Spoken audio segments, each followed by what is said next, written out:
자, 사도행전 6장 이하로 가볼게요. 5장까지가 좀 잘 드러났으면 좋겠고요. 여러분 이제 읽어보셔야 되겠죠. 어떤 내용이 되는지 좀 되셨으리였습니다. 6장부터는 무슨 내용이냐면 이제 1장부터 5장까지는 1장부터 5장까지는 기독교 신앙의 본질이 무엇인가에 초점을 뒀다라는 거예요. 즉 기독교의 본질이 무엇이냐, 그렇죠? 누가 기독교인이 될 수 있는가? 네, 여기에 초점을 맞췄다면, 예수 그리스도의 부활에 초점을 맞췄다면 6장부터는 유대교와 기독교의 차이점이 뭔지를 이제 설명해 간다고 보면 될까요? 6장 잘 아시죠? 한번 따라해 볼까요? 거기에 일곱 집사. 집사라는 말은 안 나오지만 그래도 우리가 전통적으로 이렇게 읽고 있기 때문에 한번 따라해 볼까요? 일곱 집사. 일곱 집사. 네. 이 일곱 집사를 뽑게 된 계기도 우리가 좀 살펴봐야 돼요. 한번 따라해 볼까요? 일곱 집사. 일곱 집사. 네, 여기에 대표적인 인물이 누구냐면 스데반이죠. 맞나요? 네. 자, 일곱 집사를 뽑게 된 계기를 보면 무슨 사건이 있느냐면은 히브리파, 거기에 보시면 6장 1절에 보면 헬라파 유대인들과 히브리파 유대인들, 이 말은 다 뭘까요? 기독교인들 중에서, 맞죠? 예수 그리스도의 부활을 받아들이는, 즉 예수 그리스도의 부활의 증인들을 통한 증언을 받아들이는 기독교인들이에요. 여기에 한번 따라해볼까요? 히브리파 유대인들. 히브리파와 헬라파가 있단 말이에요. 여기에 미묘한 초대교회의 갈등들이 있죠. 이렇게 갈라디아서에 잘 나타나 있는데요. 이런 것들은 배경은 설명하지 않겠습니다. 한번 따라해볼까요? 히브리파, 헬라파. 자, 히브리파와 헬라파가 있는데, 히브리파 유대인들은 누굴까요? 오순절 성령 강림 사건을 오순절 절기를 지키러 온 디아스포라 유대인들, 즉 헬라 지역에서 헬라권에 있는 그들이 헬라파 유대인들이에요. 그 다음에 팔레스틴, 즉 이스라엘 지역에 있던 그들이 바로 히브리파 유대인들이에요. 그러면 베드로는 히브리파 유대인일까요? 헬라파 유대인일까요? 히브리파 유대인. 바나바는 좀 그렇거든요. 바나바는 히브리파 유대인일까요? 헬라파 유대인일까요? 바나바의 지역이 어디였나요? 쿠브로였지만 참 분별하기가 힘든데, 왜냐하면 쿠브로 지역에 있지만 어떻게 해요? 이스라엘 지역에서 살았고 그게 태어나서 와서 살았죠. 이게 참 단순히 지역만으로도 분별할 수 있는 게 아니라는 게, 바울은 헬라파 유대인일까요? 히브리파 유대인일까요? 바울의 집은 어디였나요? 그렇죠. 지역만으로 이야기할 수 있는 건 아닌 것 같아요. 헬라 지역에 태어났지만 이스라엘에 와서 그와 같이 유학생활로 살게 되고 할례를 받고 율법을 지키고 거기에 매여 있는 성전 제사를 지키고 유대교에 충실한 사람들을 우리는 히브리파 유대인들이라고 얘기했죠. 대신에 헬라 지역에 있으면서 헬라의 문화권에서 성전이나 아니면 율법의 이러한 절대성보다는 상대적인 어떤 이런 부분이 있는 이들을 헬라파 유대인이라 해야 될까요? 어떻게 될지 모르겠지만 지역으로 보면요, 디아스포라 유대인들 1년에 한 3차례 정도 절기를 지키러 오는 그들 정도로 보면 되겠죠. 자, 히브리파 유대인들과 헬라파 유대인들, 히브리파 유대인들과 헬라파 유대인들에서 개종한 그리스도인들이에요. 이 초대교회 공동체, 또 이 초대교회 공동체의 구성원들이었죠. 근데 여기에 갈등이 생겼다라는 거예요. 단지 구제하는 일로 갈등이 생겼다 하지만 여기보다는 조금 더 어떻게 해요? 우리가 좀 깊이 봐야 돼요. 구제하는 일 때문에 갈등이 생겼다 하지만 실제로는 갈라디아서에 보면은 이들은 이미 어떻게 해요? 율법 때문에 갈등이 생기기 시작합니다. 즉 히브리파 유대인들은 유대교의 토대 위에서, 그렇죠? 유대교의 토대 위에서 유대교 율법을 다 받아들이고 그 성전 제도를 받아들이고 그 위에 서 있단 말이에요. 근데 헬라파 유대인들은 이미 이방 지역에서 이미 성전 제도나 아니면 율법과 무관하게 살아왔기 때문에요. 그들은 복음을 통해서 즉 예수가 죽은 자 가운데 살아나심으로 말미암아 전혀 다른 생명을 경험한 이들이 다시 율법을 지켜야 될 이유는 없는 거예요. 다시 성전 제사를 지킴으로 말미암아 그들이 새로워져야 될 이유는 없는 거예요. 이런 갈등들이 궁극적으로 벌어졌다라고 생각하는 거다. 이건 제 의견이 아니고 학자들이 대부분 그렇게 이야기합니다. 단순한 구제 문제 차원에서 발생했다기보다는 무슨 말씀인지 이해되시죠? 자, 그런 배경 정도 있다는 정도만 눈치채고 들어가 봅시다. 한번 따라해볼까? 일곱 집사. 일곱 집사. 일곱 집사. 일곱 집사. 자, 이런 갈등을 없애기 위해 일곱 집사를 뽑았는데 일곱 집사가 뭘 했느냐면요. 실제로 보면 어떻게 해요? 스데반과 빌립은 말씀을 증거했죠. 맞죠? 그런 데서도 그런 흔적들이 드러나요. 아무튼 일곱 집사를 뽑았고 그 중에 누가 등장하면 스데반이 등장해요. 한번 따라가 스데반. 큰 흐름만 잡아봅시다. 이 스데반이 말씀을 드러냈더니 이 스데반 즉 일곱 집사는 누구냐면 헬라파 지도자들이에요. 자, 이렇게 한번 볼까요? 우리가 실제로 조금 어떻게 해요? 좀 본질로 들어가서 히브리파 유대인들과 헬라파 유대인들, 히브리파 유대인들은 주로 바리새인과 같은 사도들 외에는 그들이 어떻게 율법에 정통한 이들이 지도자들이었을 것이에요. 그것이 사도행전 15장 이후에 잘 나오는데, 근데 헬라파 유대인들은 그들의 가르침을 받아들일 수가 없는 거예요. 그래 헬라파 유대인들에게 그 헬라 출신 그리스도인들에게 헬라파 유대인 출신 그리스도인들이야 이제 정확하게 말하면 그들에게 다시 한번 어떻게 해요? 복음이 무엇인지, 예수 그리스도를 통해서 이 땅 가운데 이루어진 하나님 나라가 무엇인지를 가르쳐야 될 지도자가 필요했단 말이에요. 즉 이 히브리파 유대인들과 달리 헬라파 유대인들에게 그러한 영적인 세계를 가르쳐야 될 지도자가 필요했겠죠. 왜냐하면 히브리파 유대인들은 보시다시피 어떻게 해요? 제2차 전도 여행이 시작된 것처럼 계기가 된 것처럼요. 바울이 복음을 전하고 교회를 세운 갈라디아 지역에 히브리파 유대인들이 어떻게 해요? 사도들의 결정에도 불구하고 무시하고 어떻게 해요? 그들은 여전히 율법을 지켜야 되고 할례를 받아야 된다라고 이야기하면서 그들은 그런 이방 지역 기독교인들에게 복음이 전해진 기독교인들에게 율법을 전했단 말이죠. 그 율법주의자들이요, 할례파들. 왜 그랬을까? 그것도 간단한 이유, 간단히 설명드려요. 왜냐하면요, 유대교와의 갈등을 이 히브리파 유대인들은요, 유대교와의 갈등을 어떻게 해요?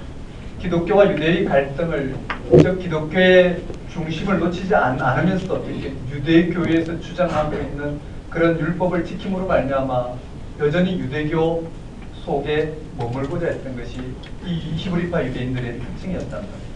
이 말씀 이해되시나요? 이거는 이제 여러분들이 배경을 조금만 읽으면 누구나 다 그렇게 이야기하는 내용들이기 때문에 또 갈라디아서에 잘 나타나 있고요.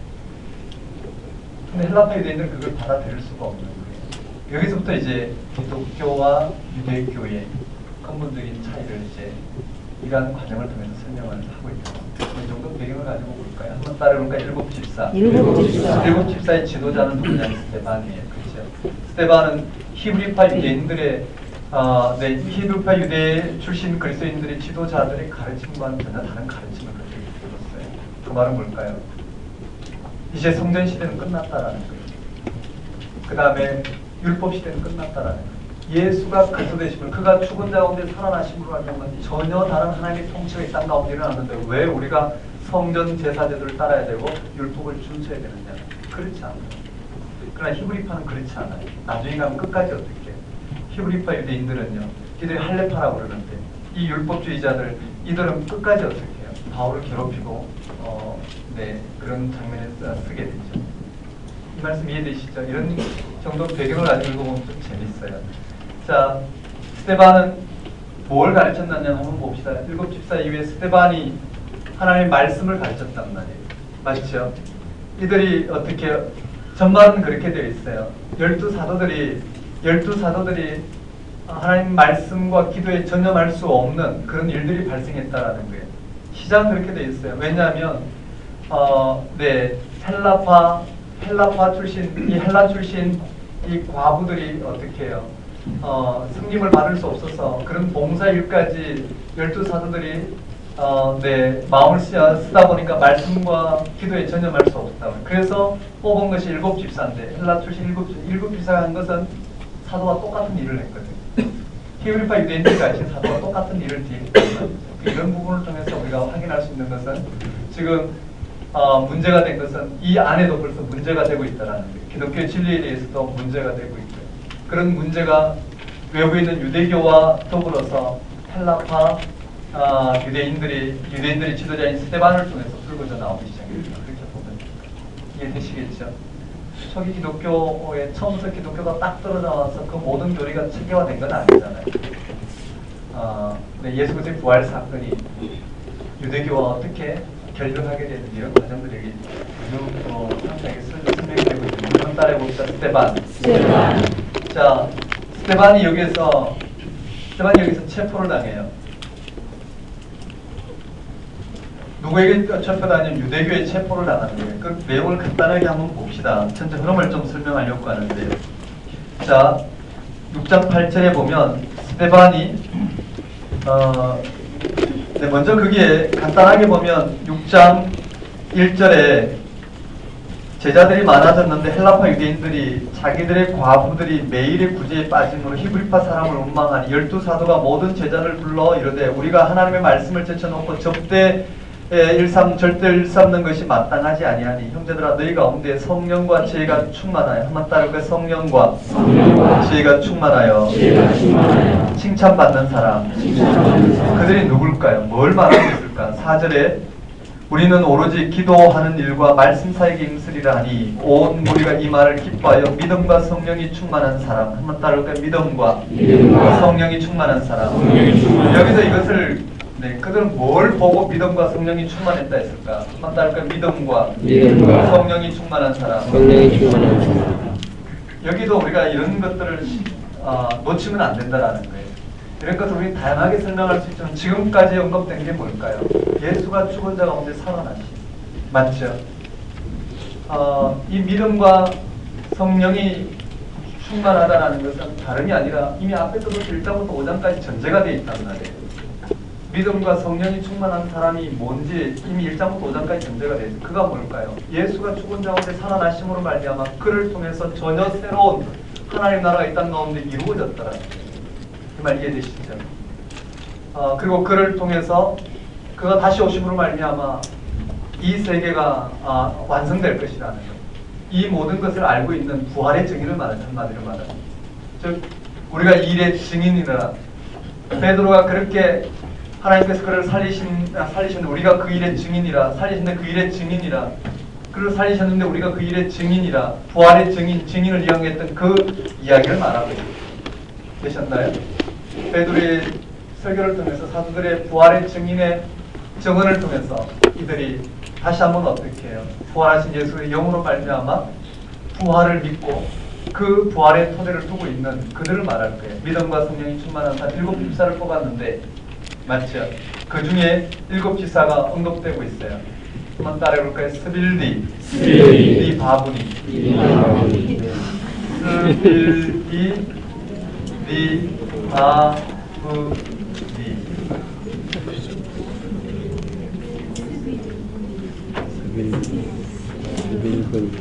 네. 스테반, 필립, 디몬, 니골라, 바메나, 브로고로, 니가노르. 한번 따라볼까요? 스빌디, 니 바브니, 스테반, 필립. 해서 쭉 언급되어 있어요. 그 중에 스테반이 자 8절에 예수님 살아나셨다는 말보다 스빌디, 니 바브니 이렇게 무리의 놀라움을 거기서 확인하면 어떻게 될까요?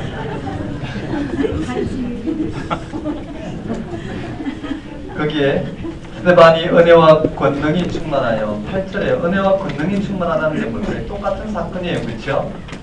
은혜와 권능이 충만하다는 건 다른 게 아니라 한 가지 사건을 드러내고 있어요.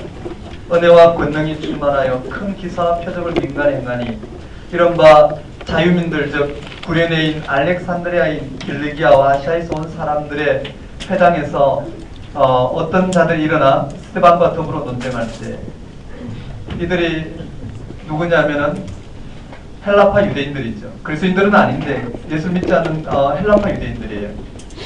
논쟁할 때 스데반이 지혜와 성령으로 말함을 그들이 듣고, 지혜와 성령이 뭘까? 위에서 이미 이야기했어요. 그렇죠? 믿음과 성령 충만 같은 표현이에요. 지혜와 성령, 그게 뭘까요? 바로 부활의 증인으로서 그 생명의 사건을 온전히 드러내고 있는 것이에요. 능히 당하지 못하여 사람들을 매수하여 말하게 하되, 이 사람이 모세와 하나님을 모독하는 말을 하는 것을 우리가 들었노라 하게 하고, 백성과 장로들과 서기관들을 충동시켜 와서 잡아가지고 공회에 이르러 공회에 잡혔어요. 거짓 증인들을 세운 이르되, 이 사람이 이 거룩한 곳 율법을 거슬러 말하기를 마치 아니하는도다. 그의 말에 이 나사렛 예수가 이것을 흘고 또 모세가 우리에게 전하여 준 규례를 고치겠다 함을 우리가 들었노라 하거늘, 이게 아니란 말이에요. 하지만 이 사실을 드러냈죠. 뭐냐면은 예수 그리스도에 의해서 어떻게 성전 제도가 완성되었고 예수 그리스도에 의해서 어떻게 율법이 완성되었는지를 스데반은 증언했을 거예요. 맞죠? 근데 그들은 그것을 오히려 더 어떻게 해요? 이스라엘 백성들을 자극하는, 유대교를 자극하는 그 오해, 특히 유대인들이 그때 유대교가 오해하고 있는 그 오해를 들어서 지금 스데반을 이와 같이 고발하고 있어요. 15절에 공회 중에 많은 사람들이 다 스데반을 주목하여 보니 그의 얼굴이 천사의 얼굴 같더라. 어떤 게 천사의 얼굴일까요? 실제로 그렇게 얼굴이 드러났을까요? 그렇지는 않을 거예요. 그럴 수도 있고 그렇지 않을 수도 있고. 그 말의 실체는 뭐냐면 스데반이 부활하신 예수 그리스도의 온전한 어떻게 해요? 인식과 경험과 그 토대 위에 서 있더라. 이 말 이해되시나요?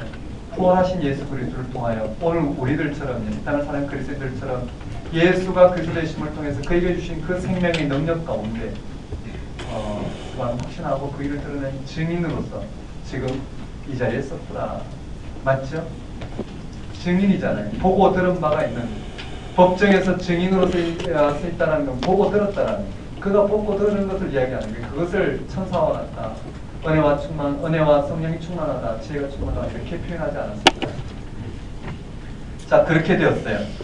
자, 거기까지요. 천사와 같더라. 자, 스데반이 체포당했단 말이에요. 뭐에 대해서 오해했냐면 한번 따를 거 성전과 율법 이런 근거가 바로 히브리파 유대인과 헬라파 유대인들의 갈등의 요소가 되었다는 것도 알고 있고요. 또 기독교는 히브리파 유대인들과 헬라파 유대인들로 구성되어 있고요. 또 유대교와의 갈등이 지금 벌어지고 있어요. 유대교와의 갈등이 벌어지고 있는데 누구와 먼저 벌어지고 있냐면 이 헬라파 유대인들과 벌어지고 있다. 자, 이 성령과 율법을 상대화하고 있는 이 스데반을 지금 어떻게 체포해서 공회가, 즉 예수님을 십자가 못 박아 죽인 그 공회가 체포했어요. 그래서 스데반이 7장에 가면요, 한번 따르고 스데반의 설교, 스데반의 설교가 나와요. 베드로처럼 스데반이 설교하는데 이 설교가 상당히 길게 늘어져요. 그게 스데반의 설교를 한번 보면요, 길지만 간단해요. 1절, 2절 지나가서 스데반이 이르되 여러분 부형들이여 들어서서 2절에 우리 조상 아브라함이, 한번 따르니까 아브라함. 자, 이 스데반의 설교는 결정적이란 말이에요. 이게 참 놀라운 통찰인데요. 제가 먼저 간단하게 한번 설명해 볼게요. 스데반이 뭘 설교할 거냐면 이스라엘 백성들이 아브라함이 하나님께 부름을 받았죠. 그리고 이스라엘 백성이 하나님 백성으로 부름을 받았어요. 그런데 이스라엘 백성들이 하나님 백성으로 가나안 땅에서 살아가면서 그들의 신앙이 어땠느냐면 이 하나님을 자기 국가의 신으로 받아들였어요. 하나님을 잘 섬기 하나님 복을 주셔서 이방 나라들보다 잘 살게 한다고 생각하고 그 일에 풍요와 가산, 즉 부국 강경하는 것에 초점 맞죠. 그런 일로 하나님 나라가 드러난다고 생각했어요. 결과가 어떻게 됐나요? 망했단 말이에요. 바벨론 포로로 잡혀가게 됐죠. 바벨론 포로로 하나님 뜻 심판받아 깨트려진 다음에야 그들은 뭘 바라보게 되었냐면요. 하나님이 우리를 부르신 이유가 무엇이냐면, 하나님 우리를 부르신 이유는 그 하나님이 누구냐면 천지를 창조하신 창조주 하나님이에요. 맞죠? 그 창조주 하나님이 역사를 버려두지 않고 당신의 성실과 인자하심으로 이 역사를 어떻게 창조의 능력으로 회복하기 위해서, 그래서 앞에 뭐가 나오냐면은요, 노아를 부르시고, 맞죠? 아담을 창조하시고 타락한 그들에게 홍수 심판을 통해서 노아를 통해서 새로운 인류를 허락하셨지만 또 그들은 어떻게 바벨탑 사건을 통해서 하나님을 등지게 되었고, 그래서 하나님은 아브라함을 통해서 이들을 불러주셨는데 아브라함은 모든 족속에 복의 근원이 되시는 분을 불러주셨다는 이해되시죠? 이스라엘 백성을 불러주신 것은 제사장 나라 거룩한 백성으로서 하나님의 이 창조하시고 이 역사를 구원하고자 하는 그 구원이 이스라엘 백성을 통해서 온 땅에 드러나게 하고 온 땅에 드러나는 그 하나님의 통치가 바로 이스라엘의 구원이라는 것을 그들은 비로소 그때 깨닫게 되었더라.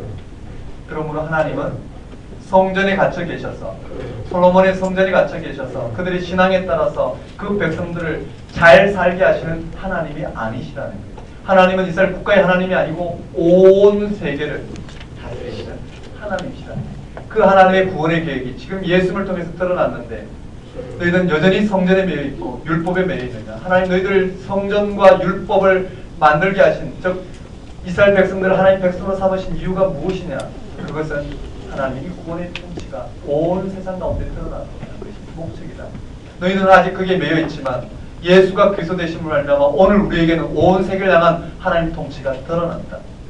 이 말을 너희는 들어라. 이게 스데반의 설교예요. 이해되시겠어요? 자, 거기에 첫 번째 스데반의 설교에 아브라함 사건이 나와요. 여기에 아브라함을 부르신 이유를 설명하고 있다. 구약을 그대로 가져와요. 아브라함 2절 동그라미 해볼까요? 아브라함. 여러분 책에는 없죠. 저는 이렇게 해서 성경을 제가 이렇게 본문이 다 들어있는데요. 그래서 앞뒤 전 연결해서 기억력이 좋으면 되는데 그렇지 않아서 계속 본문이 다 들려있어요. 이걸 요번에 사생전 양이 많아서 새로운 책에 여러분 교재에 넣지를 못했어요. 책을 보면서 보시면 좋겠어요. 그게 한번 보겠습니다. 아브라함 사건이 있고요. 그 다음에 8절에 이삭이 나와요. 그 다음에 8절에 야곱이 나오고 9절에 요셉이 나오죠. 한번 따라볼까요? 아브라함, 이삭, 그 다음 야곱, 요셉. 네. 그 다음에 누가 등장하냐면 모세가 등장합니다. 지금 역사를 이야기합니다. 아주 길게 언급돼요. 모세가 몇 절에 언급되느냐면 19절, 20절에 언급되나요? 20절에 모세가 언급돼요. 그리고 출애굽 사건이 언급되고요. 광야 사건이 언급돼요. 광야에서 여기 출애굽이 모세를 통해서 출애굽이 언급되고요. 출애굽이 언급되고 시내산에서 금송아지 사건이 언급돼요. 이런 것을 금송아지 사건을 통해 뭘 이야기하고자 하면 그들이요 하나님의 구원 의도를 하나님의 구원 계획을 상실해버리고 그들이 어떻게 해요? 이 땅에 애굽과 같은 그런 신관을 가지고 하나님을 섬기는 이들의 그런 제한적인 하나님에 대한 인식을 설명하고 있어요. 그래서 쭉 언급돼서 어디까지 갔냐면 45절에 우리 조상들이 그것을 받아 하나님이 그들 앞에서 쫓아내신 이방인의 땅을 점령할 때 여호수아와 함께 가지고 들어가서 다윗 때까지 이르니라. 자, 이제 본격적으로 나가요. 이제 46절에 다윗이 하나님 앞에서 은혜를 받아 야곱의 집을 위하여 하나님의 처소를 준비하게 하여 달라고 하였더니 솔로몬이 그를 위하여 집을 지었느니라. 한번 따라볼까요? 솔로몬. 자, 여기서 가서 다윗 시대가 지나가고 솔로몬 시대가 지나가요. 그 솔로몬 시대에 성전을 지었단 말이에요. 성전을 지었는데 솔로몬 시대에 성전을 지었는데 성전을 지었어요. 48절에 그러나 지극히 높으신 이의 지극히 높으신 이는 손으로 지은 것에 계시지 아니하시나니. 이해되시나요?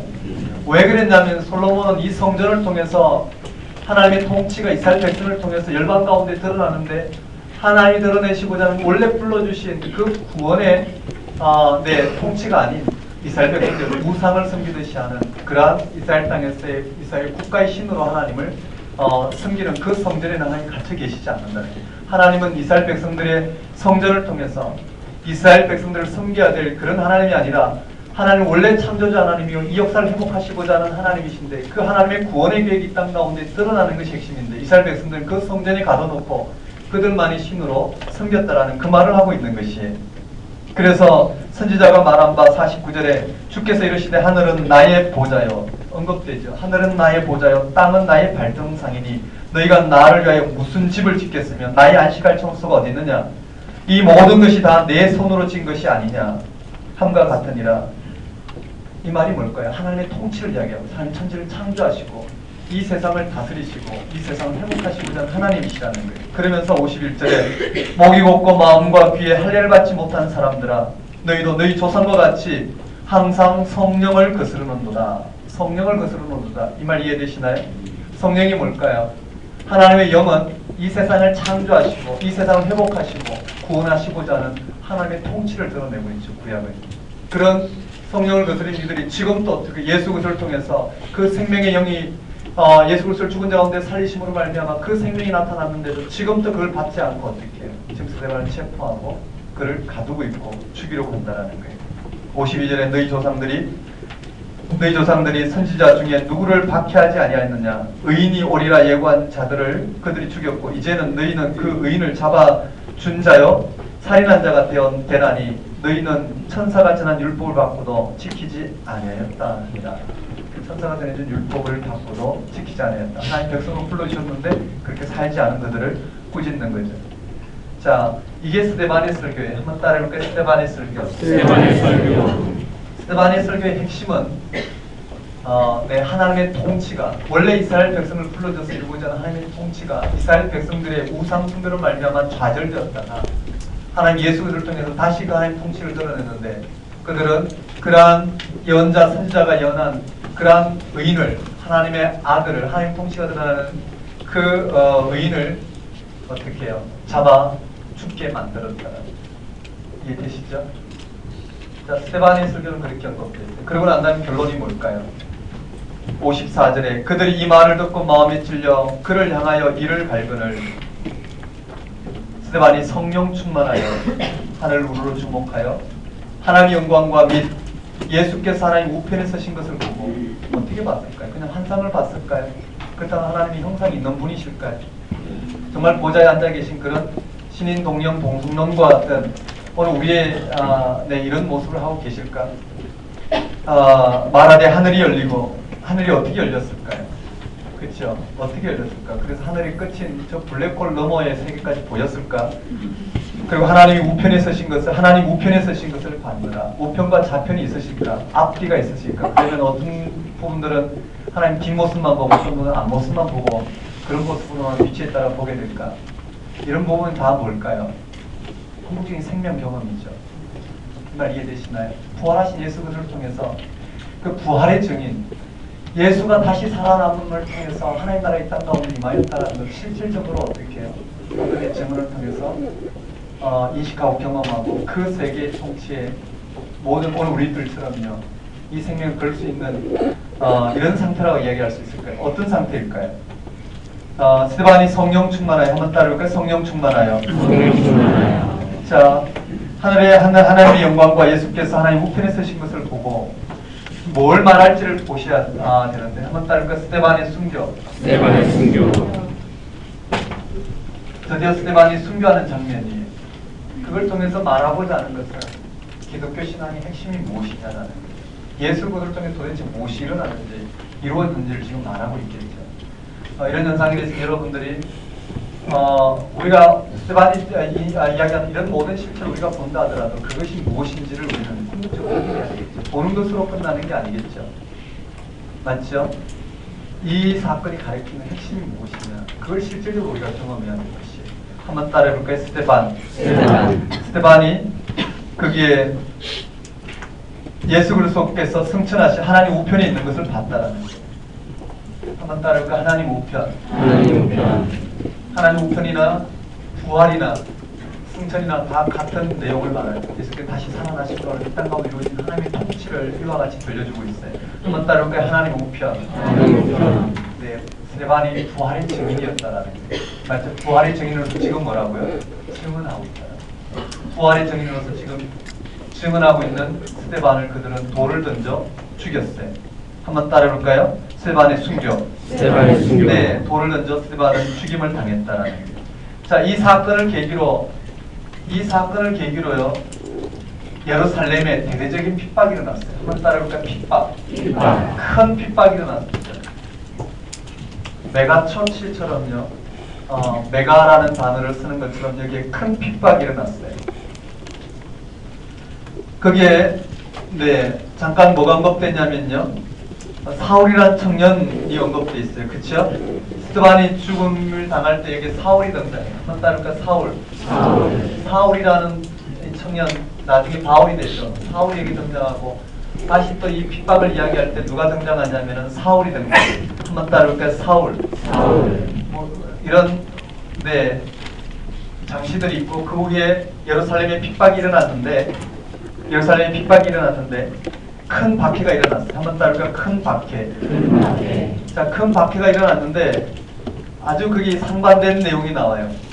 사도 외에는 다 유대와 사마리아 모든 땅으로 흩어지리라 이렇게 돼 있어요. 큰 핍박이 일어났는데 두 부류가 남아요.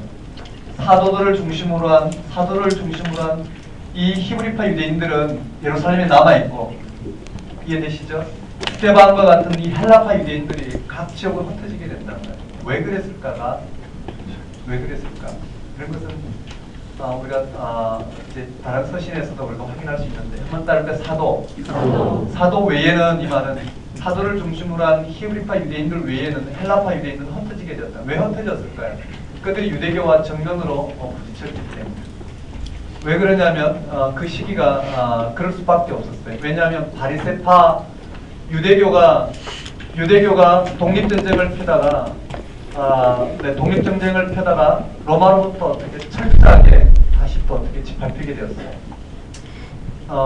네, 그래서 유대교 내에 실세들이 바뀌게 됐어요. 성전이 파괴되기 때문에 제사장 직분들은 사라지게 되었고요. 그 다음에 사두개파나 이런 정치 계통들은 다 사라지게 되었어요. 누가 등장했느냐? 바리새파들이에요. 70년 이후인데요. 바리새파가 유대교를 새롭게 하기 위해서 그들이 강조한 것은 율법이에요. 철저하게 율법을 할례를 받고 율법을 지키는 그들이었어요. 기독교가 그 안에 있었는데, 나사렛파와 같이 한 종파로 있었는데, 그들이 어떻게 해요? 이들을 가만두지 않는다. 히브리파와 헬라파를 가만두지 않았겠죠. 그래서 히브리파는 어떻게 해요? 네, 이 초기 기독교는 결정을 했어야 됐어. 어떤 결정을 해야 되냐면, 저 유대교의 스슬퍼른 유대교와의 결별을 선언할 것인가. 결별을 선언한다는 건 출교를 당해야 되는 거예요. 출교를 당하는 것은 모든 삶의 기반을 잃어버리는 것 같아요. 이해되시죠? 대한민국에서 떠나는 것과 마찬가지다.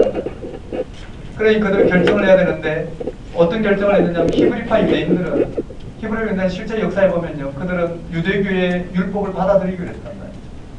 이미 율법 가운데 살아가는, 대한민국 법을 이와 같이 지키고 살아가는 그들은요, 별 문제가 없어요. 그냥 그대로 살면 되는 거예요. 그렇다고 해서 복음 핵심이 해치지지는 않는다. 이 말씀 이해되시나요? 자, 대한민국의 이와 같은 형태, 우리가 복음을 받아들이고 이런 형태를 산단 말이에요. 그런데 우리가 아프리카에 복음을 전했어요. 맞죠? 아프리카 복음을 전하고 아프리카에도 대한민국에 전했기 때문에 복음이 아닌 대한민국의 교통법규를 그들이 지켜야지만이 된다라고 강조하면 그들이 지킬까요? 지키지 않을 게 반발을 할 거라고. 그렇죠? 우리는 어떻게 해요? 교통법규를 당연히 지키겠죠. 이 말씀 이해되시나요? 다시요. 아프리카 사람들이 여기 들어왔다고 봅시다. 좀 비유가 그렇지만 들어와서 네, 이와 같이 교회 생활을 해요. 그런데 국가가 뭐라고요? 명을 내려요. 네, 무슨 명을 내려야 될까? 네, 적절치가 안 나요. 어쨌든요, 예수가 그리스도 되심을 믿음으로 말미암아 우리가 구원을 받았는데, 맞죠? 아프리카 사람들도 똑같이 어떻게 해요? 대한민국 법을 똑같이 지켜야 된다고 주장하게 되면 그들은 어떻게 해요? 반발할 거예요. 왜냐하면 그들 나름대로의 삶의 방식이 있단 말이에요. 근데 우리는 뭘까요? 당연히 법을 지키면 살겠죠. 구원과 관계없이. 이 말 이해되시나요? 잘 설명이 되었으면 좋겠는데요. 유대교가 이들에게 율법을 강요하자 그러지 않으면 출교를 당하는데요. 히브리파 유대인들은 어떻게 해요? 별 문제가 없단 말이에요. 율법을 그냥 지키고 살고, 여기도 보면 성전에 출입하고 제9시 기도 시간에 기도하러 갔다고 그러잖아요. 근데 문제는 히브리파 유대인들이, 아니 헬라파 유대인들이라고. 이들은 그걸 받아들일 수가 없는 거예요. 이들에게는요, 율법이 익숙치가 않아요. 받아들일 수 없는 이 헬라파 유대인들이 먼저 어떻게 유대교로부터 출교를 당하게 됩니다. 그게 여기 대대적인 핍박을 통해서 터진 이 사도 외에 한번 따를까요? 사도 이외에. 사도 위에 위에는 흩어졌다. 핍박을 통해 그런 것이 여기에 기록되어 있다고 보면 돼요. 자, 그게 큰 박해가 있어 사도 외에는 다 유대와 사마리아 모든 땅으로 흩어지니라.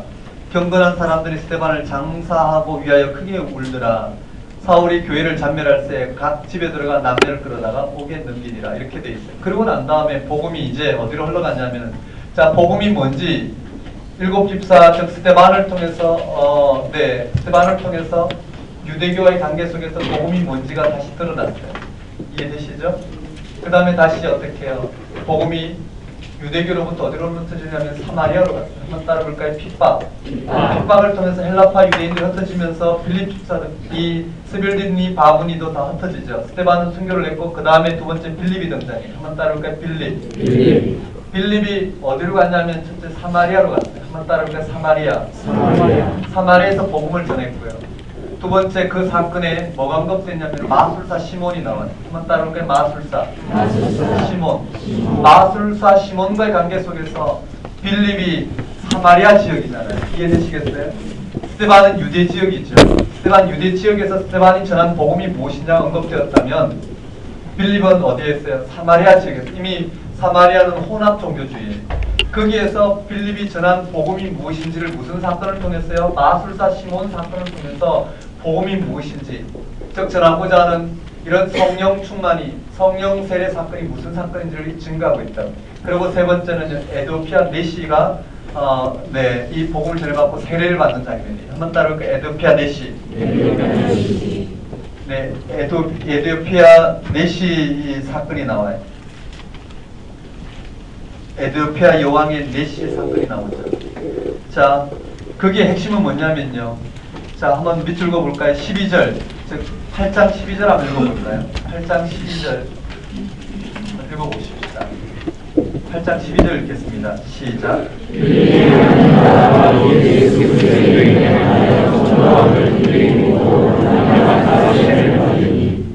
그래요. 하나님 나라와 및 예수 그리스도 이름에 관하여 전도함을 그들이 믿고 남녀가 다 세례를 받으니, 좀 더 어떻게 해요? 교리적으로 표현되고 있죠.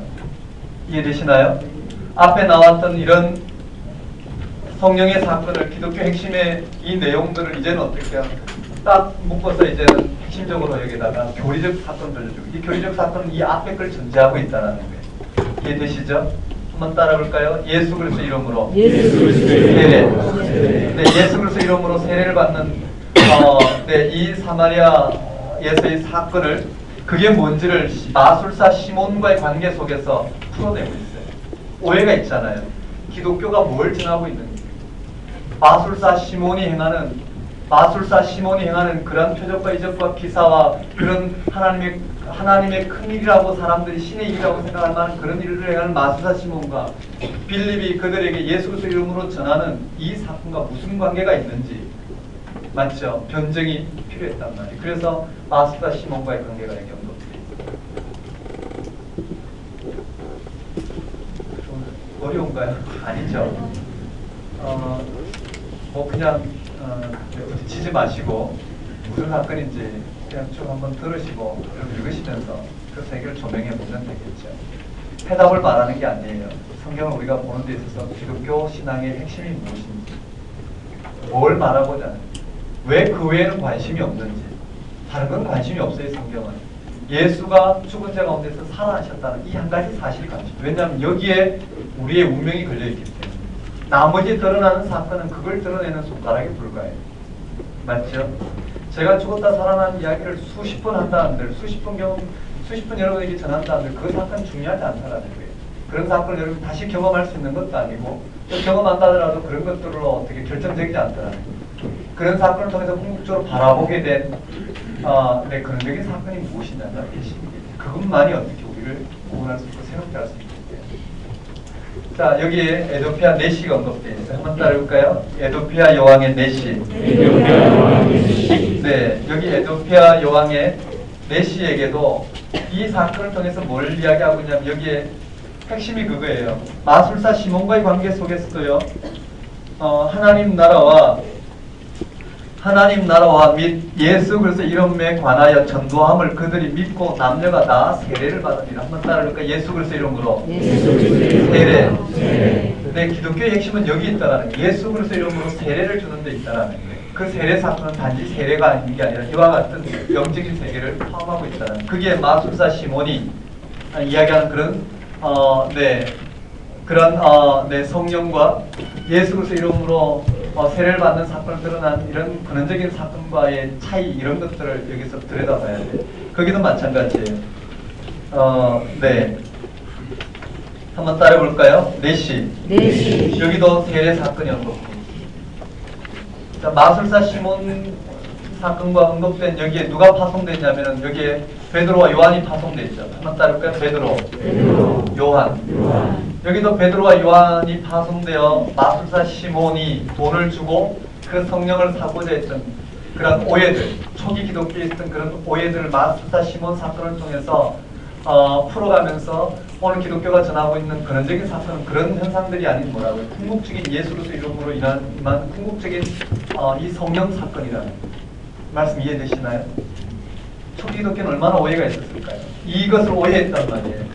이것을 오해했고 여기에 이것이 그들은 이런 사건들이 초점을 맞췄는데 이게 아니라는 거예요. 이게 아닌 예수 그리스도 이름으로 세례를 받는 궁극적인 사건이 결정적이었다는 거예요. 그런데 그것이 초대교회는 왜 그런 식으로 표현됐는지는 우리가 나중에 읽을 때 한번 들여다보고 시간이 나면 마술사 시몬 사건과 아볼로 19장의 아볼로 사건을 봐야 돼요. 아볼로 사건은 뭘까요? 세례 요한의 세례만 알고 있는 거예요. 그와 또 기독교는 무슨 관계가 있는지 또 변정함으로써 예수 그리스도 이름으로 세례를 받는다라는 것이 세례 요한의 세례와는 어떻게 궁극적으로 다른지를 설명해냅니다. 여기에 그걸 설명하고 있어요. 또 베드로와 요한을 파송했다라는 것은 이 히브리파 유대와 헬라파 유대인들이 이와 같이 유대교의 핍박에 의해서 흩어졌지만 그래도 어떻게 해요? 하나라는 거예요. 이해되시나요? 한 신앙이라는 거예요. 신앙의 형식은 다르지만 그렇죠. 그들 삶의 자리는 달랐지만 궁극적으로 그들이 붙들고 있는 것은 하나라는 것을 지금 여기다 또 변정하고 있습니다. 이 말 이해되시죠? 자, 이런 부분이 빌립보에서 언급되어 있어요. 자, 이런 가운데 복음이 어떻게 역동적으로 이 땅 가운데 펼쳐져 가는지 그런 설명의 9장에는 아주 중요한 대목인데 그 사도 바울이 언급되어 있어요. 한번 따를까요? 바울의 회심. 바울의 회심 사건에서 중요한 부분들이 있어요. 여기에 바울의 계종 한번 따를까요? 사울. 여기 바울이라고 봅시다. 바울의 계종이라고 해야 될까요? 회심이라 해야 될까요? 회심이 한번 따를까요? 회심 사건의 첫 번째 내용이 무엇이냐면요.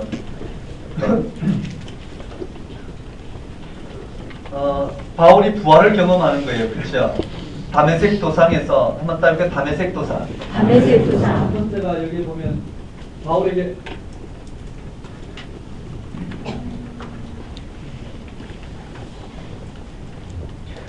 언급된 첫 번째 사건이 다메섹 도상에서 한번 따르게 다메섹 도상에서 부활하신 예수 그리스도를 만나는 장면입니다. 한번 따를까요? 부활하신 예수 그리스도. 부활 경험을 해요. 부활하신 예수 그리스도를 경험한 부활 경험을 해요.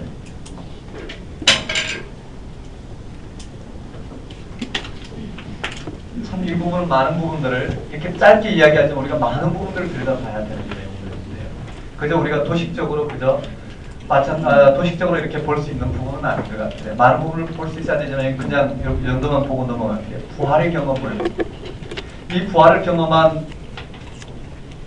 바울이죠. 이 부활 경험이라는 게 그렇죠.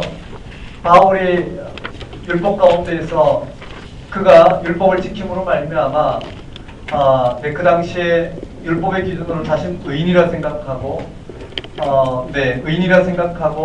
죄인들을 이와 같이 핍박하고 박해하기 위해서 그들을 잔멸하기 위해서 다메섹 도상으로 가던 바울에게 전혀 다른 하나님의 의를 경험했단 말이에요. 전혀 다른 하나님의 의. 우리가 이 땅에서 의라고 생각하고 오늘 우리가 그것을 구원이라 생각했던 그런 것과는 전혀 다른 궁극적인 그 구원을 경험했단 말이에요. 오늘 인간이 무엇으로 새로워지는지 그 새로워짐의 궁극적인 차원을 예수 그리스도 부활하신 예수 그리스도를 통해서 그는 경험하게 됐어요. 그런 하나님의 의를 경험한 바울이 이 땅에 바라봤을 때의 그 율법은 결국은 뭐라고요? 자기 의에 불과하다는 거예요. 왜냐하면 하나님의 의는 뭘까요? 하나님의 의는 누구든지 그쵸? 누구든지 어떻게 해요? 예수를 그리스도 고백하는 자, 하나님의 의는 누구든지 또 모든 자에게 맞죠? 구원이 임하는 사건이거든요. 하나님의 의.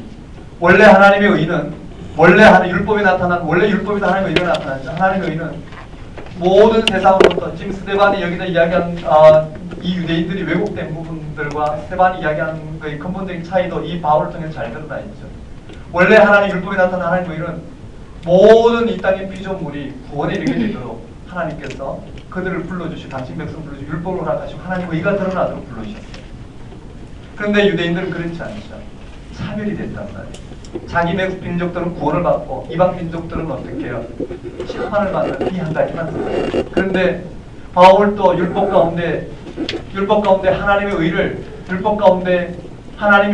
하나님의 의를 취함으로 말미암아 하나님의 의롭다 하신 사건을 율법을 지킴으로 하나님의 의롭다 하신 사건을 통해서 자기가 의인이라 생각했는데 예수 그리스도의 부활 사건을 통해서 경험한 하나님의 의는 그것과 전혀 다르더라. 율법을 통해서 경험한 의는 자기 의더라. 그래서 차별이 있더라. 헬라이나 유대인은 차별이 있더라. 그런데 하나님의 의는 원래 율법 가운데 나타나는 하나님의 의는 헬라이나 유대인은 차별이 있는 게 아니라 하나님의 의는 창조주 하나님의 창조의 능력이 이 온 땅 가운데 드러나는 거예요. 하나님이 이 세상을 구원하기 위해서 이스라엘 백성을 부르셨더라는 거예요. 그런데 율법을 통해서 이스라엘 백성들이 그 하나님의 의에 이르지 못하고 자기 의에 빠져서 맞죠? 하나님께서는 궁극적인 하나님의 의를 예수를 통해서 허락하시고 이 땅 가운데 모든 인류를 구원하시기 위해서 하나님께서는 이와 같이 당신 백성들을 오직 예수 그리스도를 믿는 자를 통하여 불러주시기 위해서 임하셨더라는 거예요. 바울은 여기서 그런 것들을 깨달았죠. 이건 바울 서신에 보면 아주 구구절절 나오는 부분들인데 한번 따라볼까요? 다메섹 도상. 부활을 경험했어요. 그 다음에 부활을 경험한 다메섹 도상이요. 네, 다메섹 도상에서 부활을 경험했는데 이 바울이 어디로 갔느냐 하면은요. 그게 아나니아에게 가요. 한번 따라볼까요? 아나니아. 다메섹에 아나니아라 하는 제자가 있더니 10절에 보면 한번 따라볼까요? 아나니아와 바울. 네, 아나니아와 네, 사울이라고 합시다. 여기 사울과의 관계. 자, 거기에 핵심이 뭐냐면은 17절에 아나니아가 떠나 그 집으로 들어가서 그에게 안수하여 이르되 형제 사울아 주 곧 네가 오는 길에서 나타났던 예수께서 나를 보내어 너로 보게 하시고 성령으로 충만하게 하신다니. 뭐라고요? 성령으로 충만하시게 하신다니. 즉시 사울의 눈에서 비늘 같은 것이 벗겨져 다시 보게 된지라. 일어나 세례를 받고, 여기도 세례가 초점이죠. 맞죠? 여기에 안수를 받고 성령 충만, 한번 따르니까 성령 충만. 이런 게 무엇인지를 오늘 우리는 이 앞에서부터 열어와야 되고요. 오늘 우리에게는 어떻게 이런 성령 충만이 임할까? 한 번에 안수로 이루어질까?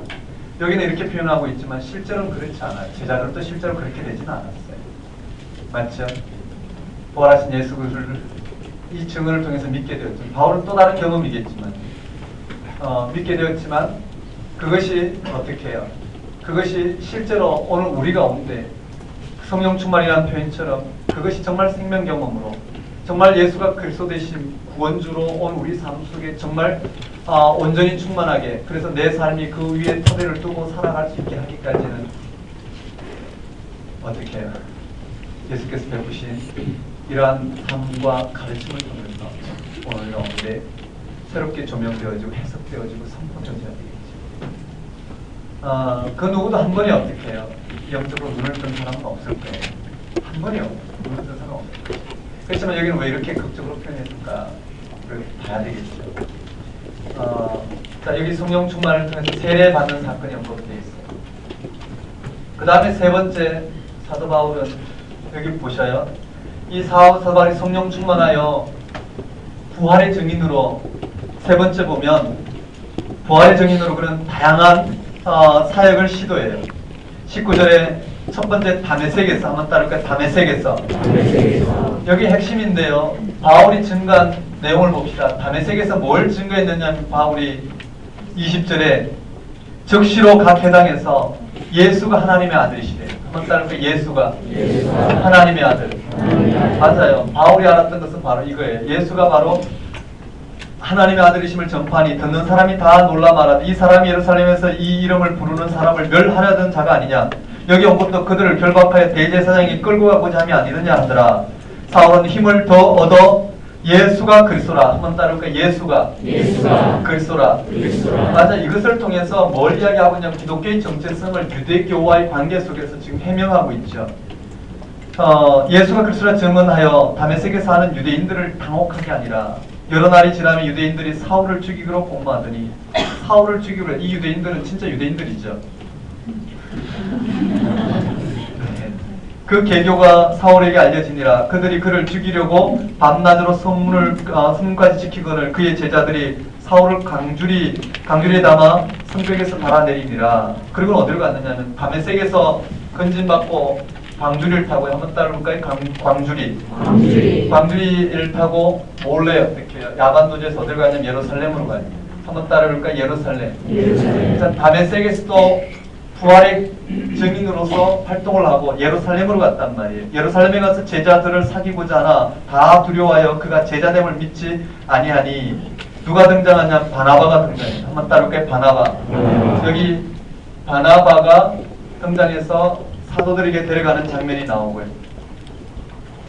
그가 길에서 어떻게 주를 보았는지 주께서 그에게 말씀하신 일과 다메섹에서 어떻게 예수 이름으로 담대히 말하는지를 전하니라. 즉 부활의 증인으로 성령 충만한 바울의 삶을 이야기했어요. 28절에 사울이 제자들과 함께 있어 예루살렘에 출입하여 29절에 또 주 예수 이름으로 담대히 말하고 헬라파 유대인들과 함께 변론하니 그 사람들이 죽이려고 힘쓰거늘 형제들이 알고 가이사랴로 데려가서 다소로 보내지요. 한번 따라볼까요? 가이사랴. 다소. 네, 이 내용을 우리가 봐야 되지만 흐름만 잡읍시다. 뭘 말하는지. 자, 사울이 다메섹에서 있으면서요. 핵심 뭘까요? 부활하신 예수 그리스도를 만났어요. 맞죠? 아나니아에게 가서 사울이 어떻게 안수를 받음으로 예수가 그리스도이시고 하나님 아들이시고 그에게 맞죠? 하나님 나라가 임하였다라는 이 모든 일체의 진술과 함께 안수를 받아요. 그러자 그는 어떻게 해요? 이 세례를 받죠. 성령 충만하여 눈에 비늘이 벗겨졌어요. 비늘이 벗겨졌다는 건 상당히 상징적이죠. 그런 그가 어떻게 해요? 이 땅 가운데 임하신 하나님의 의, 바울의 표현을 보면 하나님의 의, 하나님 나라, 부활하신 예수 그리스도를 증거하기 시작해. 한번 따라볼까요? 다메섹. 예수는 하나님의 아들이요. 그리스도시라. 예수는 하나님의 아들이요 그리스도시라는 것을 바울을 통해서 드러내고 있어요. 그랬지만 어떻게 유대교는 받아들이지 않아요. 끊임없이 유대교는 어떻게 해요? 받아들이지 않고 핍박하게 되고 예루살렘으로 올라가서 예루살렘에서도 마찬가지로요. 바울을 죽이려고 해요. 그래서 가이사랴로 가서 다소로 자기 고향에 가서 머물렀더라. 여기까지가 내용입니다. 하나만 보고 우리 밥 먹으러 갑시다. 우리 거기에 9장 31절 읽어볼까요? 31절 읽겠습니다. 시작.